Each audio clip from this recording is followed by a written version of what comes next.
At sa video ito ay pag-uusapan natin at i-guide ko kayo kung paano ba mag-add ng SPayLater as payment sequence on your Shopee account. So ang payment sequence na tinatawag, ito yung mga payment method na ginagamit natin sa Shopee apps na nakalink sa ating account kapag nag-checkout tayo or nag-place order ng items.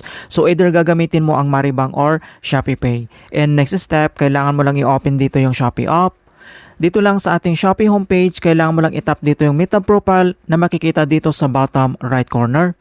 At dito lang sa ating Shopee profile homepage, and then kailangan mo lang iselect dito yung icon settings, katabi lang ng basket, and then i-click mo lang. And then dito sa Shopee account settings, under lang dito sa my account, kailangan mo lang iselect dito yung bank accounts/cards, and then i-click mo lang.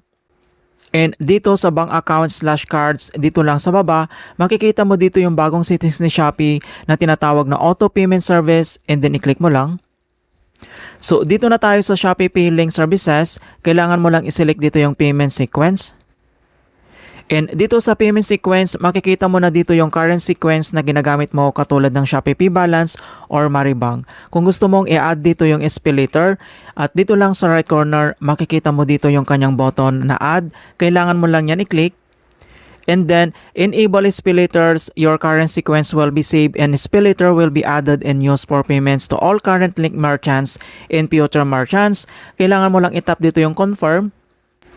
Ayan. So makikita mo na dito na na-add na dito yung payment sequence na SPayLater. So dito naman pwede mo itong i-arrange. Kailangan mo lang i-click dito yung edit. And then pwede mo na itong i-drag kung anong mauuna dito katulad ng SPayLater, Maribang or Shopee Pay Balance. Depende yan sa option mo. Pwede mo naman itong i-remove or i-unlink mo siya. Kailangan mo lang itap dito yung circular icon na may X para ma-remove siya. And then itap mo lang dito yung confirm. Alright, so ganoon lang po kasimple kung paano natin i-add yung SPayLater dito lang sa Shopee Payment Sequence.